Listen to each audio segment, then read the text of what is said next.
All right. Well, so welcome everyone to one of the most exciting panels of the conference. Who wants to die and be remembered for making high rates of return versus who wants to live forever? So today we're going to discuss if we can actually live to 200 years, and if so, how. I'm joined by my incredible colleagues, Dr. Jennifer Garrison, who's an assistant professor at the Buck Institute, and also the founder of the Global Consortium for Reproductive Equality and Longevity. Professor David Sinclair, professor of genetics at Harvard Medical School, and Dr. Eric Verdin, the CEO of the Buck Institute, the largest institute in the world solely focused on the sciences of aging. I think the increase in life expectancy has been a tremendous achievement. First, we broke the cycle of infectious diseases, we had improved sanitation, we then learned about behavioral factors like smoking and higher education. But we're now stuck with a population that is living longer, but not necessarily healthier. So my question to my panelists, and this is a question for everyone, is what is the single breakthrough technology that you think will happen in this decade that will enable people to live longer? Eric, would you like to start? Thank you, Dina. Thank you for having me. We live in extraordinary times in terms of biology, and particularly the biology of aging. And in the last 10 to 15 years, we really have gained an incredibly different understanding of the aging process. And so this has led to the identification of pathways, mechanism, and also potential drug targets. And today we have close to more than 10 drugs that actually are known to increase lifespan in a variety of animals. They not only increase lifespan, but also health span. And one of the most exciting aspects of this whole process of discovery is that today we're starting to implement this in humans. And you're going to be seeing in the next 10 to 20 years the development of a whole series of novel technologies with the potential of delaying aging. If I have to think about one single intervention that I think is partly calling attention is the idea of epigenetic reprogramming. And David is going to talk more about this. His lab works on it. My lab works on it as well. It is for the first time the ability to revert the aging process. And this really has generated a lot of excitement. So if I think about where we are today, after about 10 to 15 years of basic biology of aging, we're at an incredible time. And I think... Thank you. David, would you tell us more about that reprogramming? Sounds exciting. Well, thanks, Dina, for having us here. And Eric, thanks for the great setup. So yeah, I was asked what's the most exciting stuff, and unfortunately I had to say stuff that we're working on. But I truly believe that so Eric and I have been working in this field for over 20 years, epigenetics of aging. And what that means is it's the cell's control systems, how to turn on genes on and off. And we find that the changes over time can be used as a clock to determine how old we are biologically, but also we think this system and the clock as part of it control the aging process, not just in the forwards direction, but in reverse. And in my lab, we can drive aging very easily in the forwards and reverse direction in animals, and we're going to be starting human trials hopefully in the next couple of years. But the breakthrough is super exciting. We had a Nature paper in December that described the ability to put in 3 genes that are normally only turned on in embryos, that in the adult animal, this is now a mouse, we could cure blindness by making the eye much younger. And it's a permanent reset. In fact, we have the mice die old, but with very young eyes, with perfect eyesight. And that's just the eye. We're finding in the field, Eric and others are finding, that you can reprogram most tissues. In fact, I don't know of a tissue in an animal yet that cannot be reprogrammed and sent back 50, 75% in their age. And this is not just a temporary reset, this is a full reset. And you could imagine in the future, we have that ability to reset our bodies, not just once or twice, but perhaps dozens or hundreds of times. Fascinating. Jennifer, what would you pick? Well, so I'm gonna divert from regeneration and say that the breakthrough that's going to really extend healthy longevity is getting rid of menopause. So hear me out. Ovaries are very odd. In terms of the human body, they age at about 2.5 times the rate of the rest of the tissue.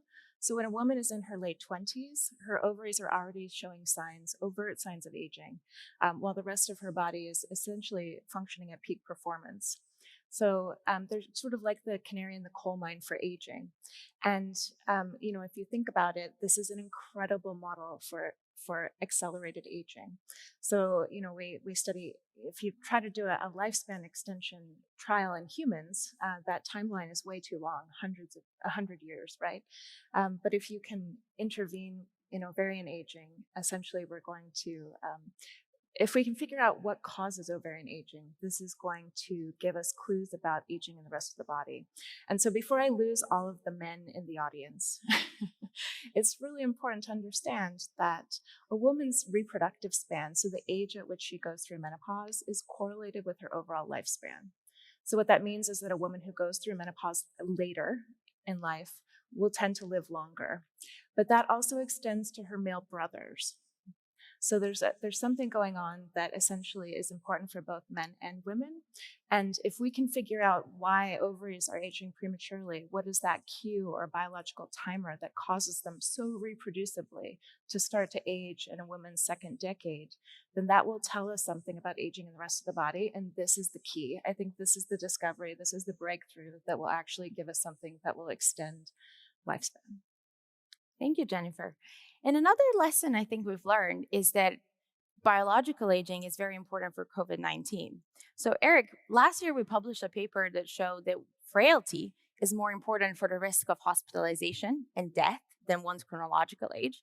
And we just have the new paper that will be out tomorrow in Nature talking how some of these anti-aging interventions could potentially be used with our effective vaccines to boost the immune response. Could you explain the audience why we say that COVID-19 is a disease of aging?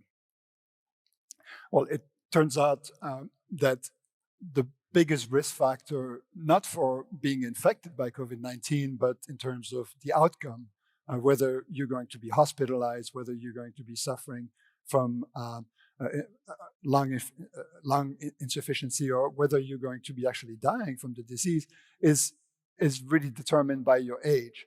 And so aging is actually the biggest risk factor for your outcome in terms of COVID-19. Not only your age, but also there's a subset of patients who are at higher risk. And these patients carry a number of diseases that we actually call the chronic disease of aging. So it really points to the fact that the basic mechanisms that underlie the aging process are actually playing a role in how you respond to this virus. And the review that what Dina was just referring to is actually discussing the alteration that happened in the immune system as we age. And there are two broad manifestations of immune aging. One is a chronic state of inflammation, also called inflammaging. And the second one is a defect in adaptive immunity, which prevents you from actually responding to the virus in an appropriate manner. Both arms of the immune systems go awry in aging, and we're really trying to understand what are the implications of this, not only for COVID-19, but for also all of the other chronic diseases of aging. Now, the implications does not stop there, because it turns out that if you are 70 years old, about 30% of age individuals will not respond to a vaccine. And so this has obviously implications not only how you get sick, but also how you get protected. Now, the good news is we are predicting in this review that many of the interventions that we have identified that modulate aging pathways will also be playing a role in mitigating the adverse response that you might get to COVID-19. So I think there's a lot of optimism that these interventions are going to change the course of the epidemic in the long term, and we're feverishly working on trying to implement those. Fascinating. And I think then aging really becomes an issue of national importance. So, David, perhaps to you, because you recently published an astonishing results that increasing healthy life expectancy by just 1 year would yield $38 trillion US. And why aren't countries competing within this? Why don't we have an age race like we had the space race? Is longevity the next big thing? Right. Well, the numbers are astounding. In this paper we calculated with a couple of my colleagues in London, economists, that just for the US alone, we said 1 year would give us 38 trillion. If you extend 10 years, it's 365 trillion. These are numbers that are astounding, and money that can be put towards other things as well, and solving climate change and education. So why aren't people paying attention to it? Well, the problem is that we've always thought of aging as something natural and unavoidable, as opposed to diseases. But actually, aging is a medical condition. The World Health Organization has declared it so. And increasingly governments, well, regulators across the world are looking at aging as a potential medical condition. But I still think most physicians think of aging as something you can do nothing about.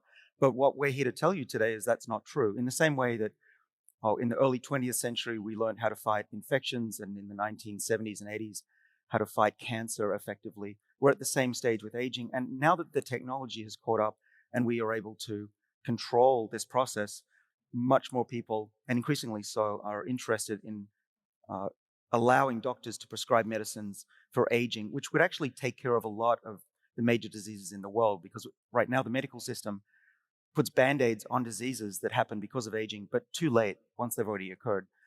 So is this the next big thing? Well, let me tell you. So we're the three of us are on the forefront of this field.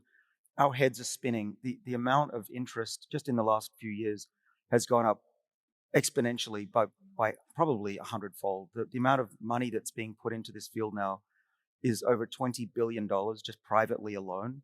The governments around the world are putting more money in. Our field is growing. Young people are piling into the field. Mathematicians, programmers, biologists. It's similar to the early days of flight.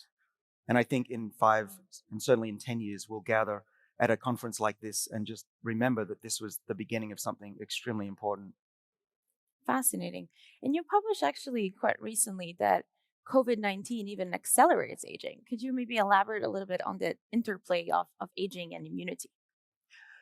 Right. Well, for people who are not vaccinated, often when they hear that you'll look older, then they rush out and get a vaccine. The risk to your body of getting COVID is far greater than any potential side effects of the vaccine.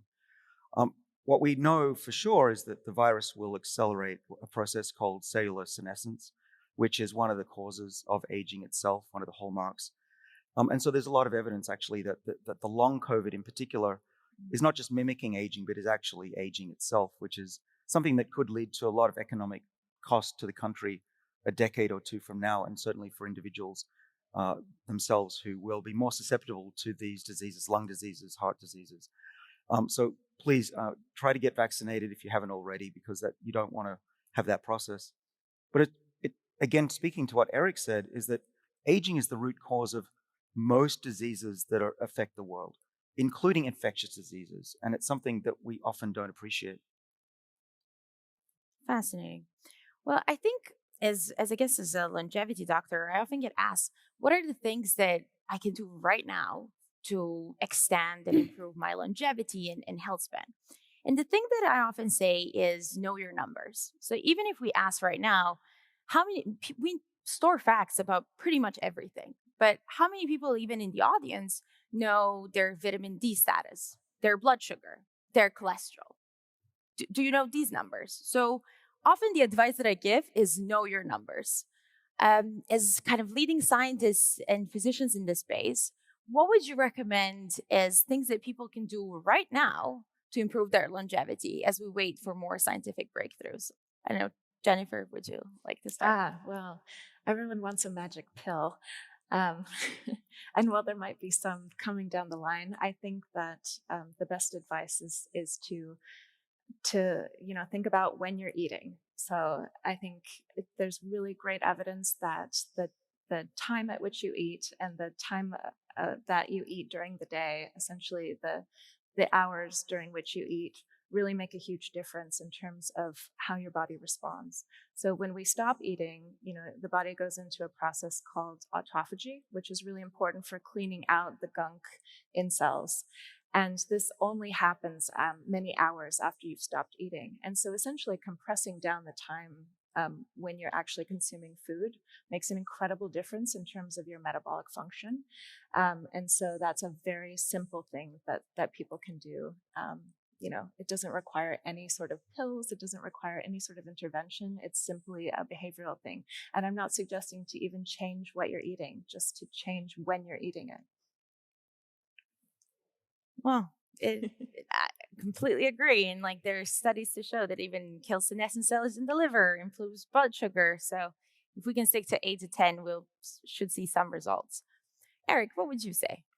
Um, so I'd like to make a couple of points before talking about specific recommendations. One is the realization that 93% of your lifespan and your health span, the healthy years that you can expect to live, are determined by your lifestyle.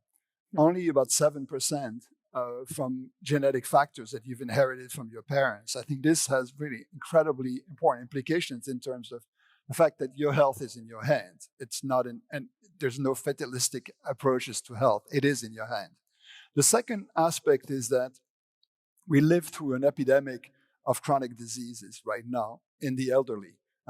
You're familiar with all of these diseases: heart disease, cardiovascular disease, heart attack, stroke, cancer, neurodegeneration, Parkinson's disease, Alzheimer's, macular degeneration, and the list goes on and on. All of these diseases' main risk factor is aging.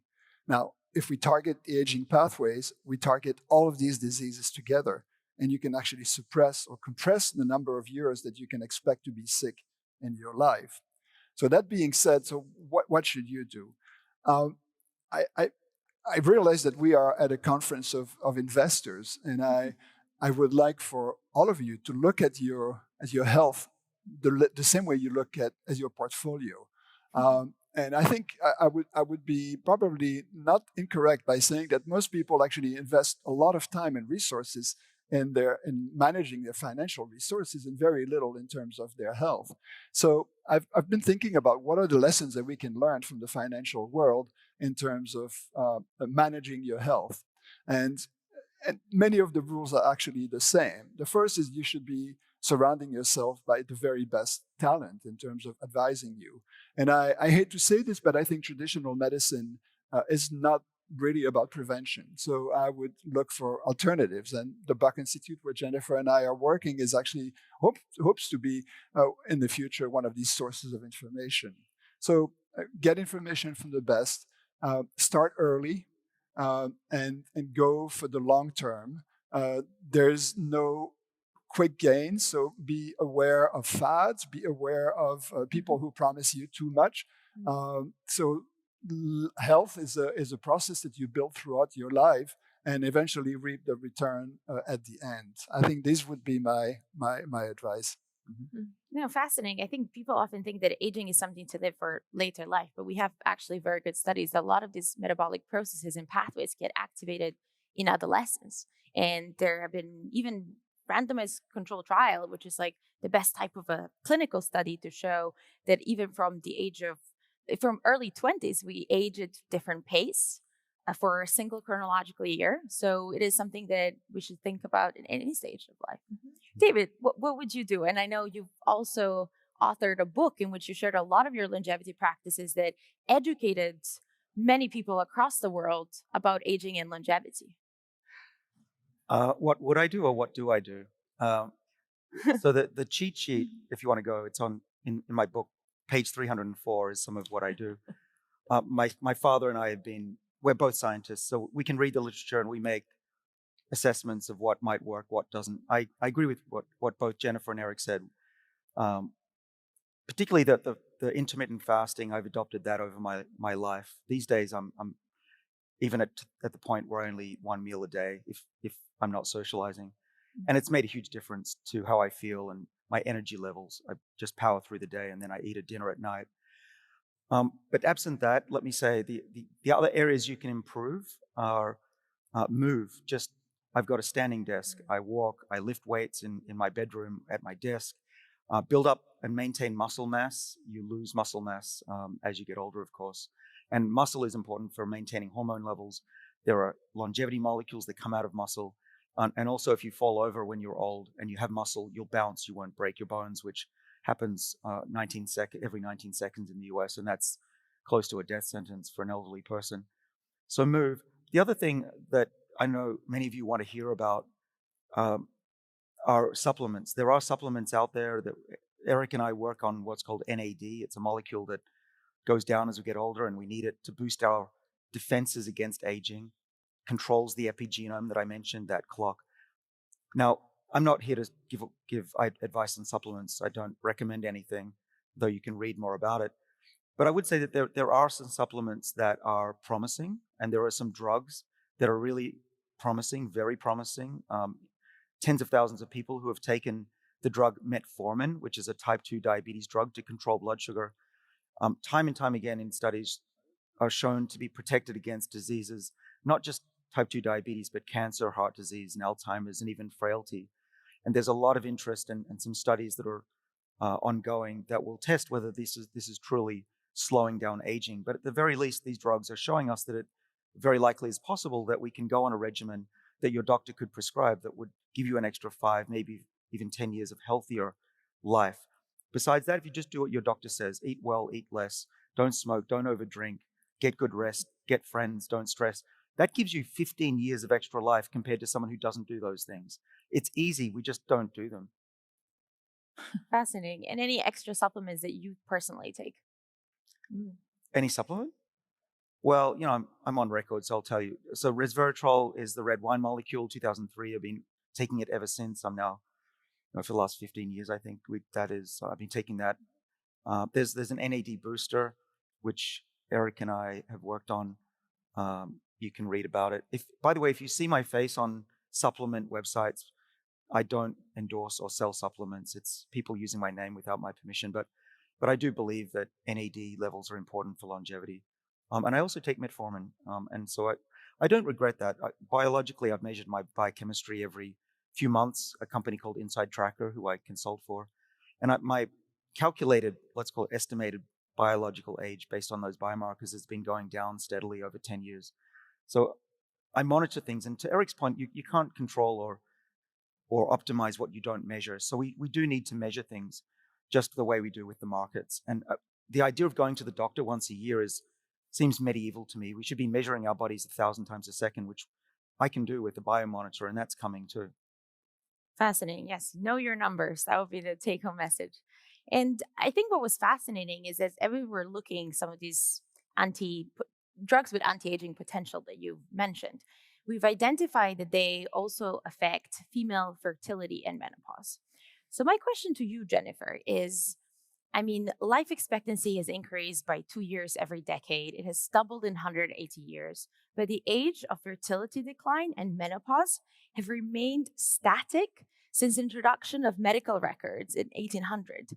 Why is that? And why is it an issue that we should all care about? And you mentioned earlier that we could use ovarian aging as a model to study aging, but what can we do about it right now? We can put more money into scientific research towards understanding it, I think. But yeah, it's true. The age at which women go through menopause, essentially menopause makes a woman's body age faster. It really does accelerate aging. It increases a woman's risk of heart disease, stroke, cognitive decline, all sorts of things by a dramatic amount. And so what that means is that half the population is going to be living more than half their lives in this state of declined, altered health, right? And so, from a practical perspective, all women obviously should care about this issue. But, from an economic perspective too, everyone on the planet should be thinking about this. Essentially, we've got right now, I think by 2025, it's estimated that there will be over 1 billion women worldwide in menopause, so in this altered health state. That's more than 12% of the population. And so if you think about the economic costs from not just health-related issues, but also, a productivity decline, that's approaching $1 trillion a year is what's being estimated. So from a practical perspective, if you don't, if you're not concerned about your own longevity or the women in your lives' overall well-being, from an economic point of view, I think it's really important. But in terms of, thinking about how we can attack this problem, truly, we're right at the beginning of trying to understand why ovaries age prematurely. And I think there's some really promising things on the horizon, but we absolutely need to do more work in this area. Fascinating. And I guess my probably last question for the panel would be, this is still a conference that is attracting a lot of capital allocators. How can people, like, what would you say is a definition of a longevity company? How can people identify a longevity company? Is it a company that is, because aging is a risk factor for all chronic diseases? Is it a life sciences company? Is it something that's treating infectious diseases, even COVID-19? Is it a cure for menopause? Is it a company that is helping us make menopause optional? David, what would you say is a longevity company, and how can we support that ecosystem? Well, I would start with looking at the science behind these companies. Um, Scientists like us, we're publishing in the top scientific journals, in the top 10. You want to find that because there's a lot of people who claim that they can do things and they're selling things, selling ideas. But you've got to start with good science. And so aging research really is at the forefront of biology now. There have been 2 Nobel Prizes awarded related to aging. There's probably more coming. But you got to start with that. That's the basis. And then, of course, you look at the usual things. But what's exciting is that there are dozens of companies that are working on the science of longevity to make medicines. Now, these are not medicines that will initially be used to treat aging unless the FDA suddenly changes its rules. I don't think that's going to happen for a few years, but it will happen. And those companies will be ready. And then there'll be some of the largest companies on the planet. But in the meantime, what we're all doing, and we have companies that are working on using the biology of aging to treat particular diseases. They can be rare diseases, they can be chronic, they can such as obesity, diabetes, they can be eye diseases, for instance, the reprogramming stuff, we're reversing blindness. And then you get on the market, and the prediction is that those drugs will be used by doctors to test other aspects, other diseases. And just like the statins for heart disease, it'll start with a small, such as a familial hypercholesterolemia was Lipitor, and then it just blew up and became one of the world's best-selling drugs, and Pfizer became very wealthy. That's what we're expecting to happen here. But we have to stay laser focused. We cannot take on aging initially. We have to go for the fastest, most efficient way onto the market, which are often those diseases I mentioned. Yes, and I think we've seen companies going for rare diseases as first indication, but hoping that these drugs will be able to have a much larger addressable market of basically everybody undergoing aging. Eric, any comments for investors in how to identify good longevity companies? Yes, I think the first factor is the fact that we live in an aging population. Is a good indication of this. Last year, for the first time in the US and in many Western countries, we're selling more diapers for adults than we're selling diapers for children. That's just a symptom of things to come. The number of people above 70 first is larger than the number of kids under 5. So, and if you look at countries like Germany and Japan, we see the writing on the wall is that by 2050, close to 40% of their population is going to be older than 65. So what this seismic demographic change represents as an investment opportunity is actually unprecedented. And I would encourage you, if you haven't looked at the aging space, to actually take a good look. There are going to be amazing opportunities, and we here are of course focusing on the cutting edge basic science companies that are going to be targeting the aging process. But there's a whole ecosystem of what happens in an aging society. How do you maximize the potential of all of its citizens? With respect to what are these companies going to be developing, I think there's some, David made a really good point. Is aging a disease? I think there's been a lot of debate whether it is truly a disease or not. And I think for me, I try not to focus on this, but what the field has been doing is to actually redefine a whole series of diseases that are associated with aging that had not been recognized as diseases in the past. And I'll give you a good example. Sarcopenia, the loss of muscle mass associated with aging, occurs to some different degrees in different people. It is now recognized as an indication. The inability of a person to respond to a vaccine, which we know occurs in 30% of people above 70, was not recognized as a disease, but now we're conducting clinical trials against these indications. The loss of thymus, which is a gland behind your sternum, that actually contributes to the diversity of your immune system. Again, it was not considered a disease. We know it happens early as menopause. That is now being used as a clinical condition. So you can see over the next few years, we're going to be treating a whole series of conditions that were considered sort of part of aging in the past. And I think all of these drugs and discoveries have the potential to do exactly what we started with, which is to really increase the quality of our later years and hopefully to not only have an increased health span, but also an increased lifespan and a more productive life.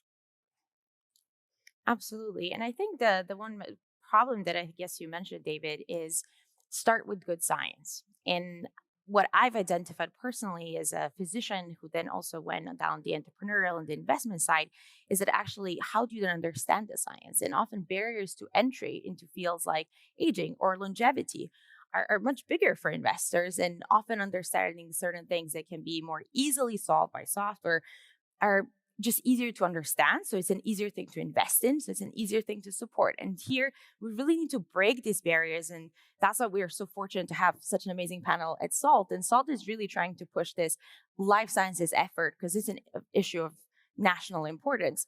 But you are also individually trying to solve similar problems. I mean, David, you're launching a podcast very soon. Eric, you're working with the Buck Institute. It's an amazing place. It's the largest institute solely focused on aging. And then Jennifer, I mean, you could tell us a bit more about the consortium, right?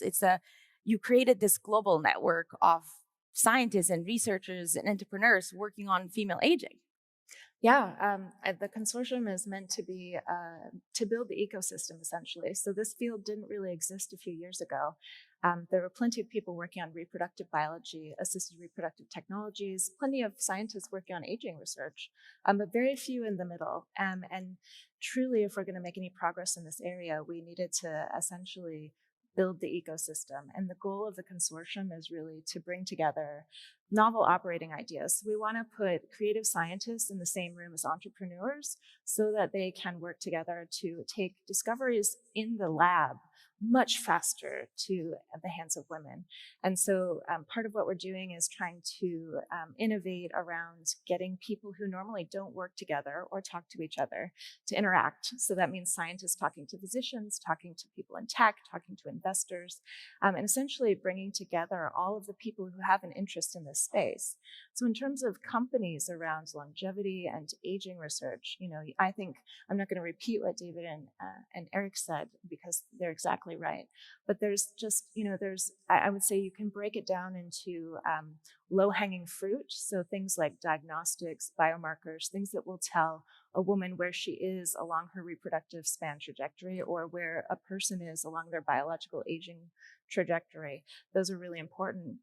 Things like supplements and what we would consider treating the symptoms of aging. Those are also, I would say, easier things to tackle. But from my perspective, I think the really innovative and transformative companies are going to come from people who are trying to tackle the root causes, the mechanisms behind aging. And once we get those, then I think that's going to be, that's the moonshot. All right. Well, thank you very much for your time, for a wonderful discussion.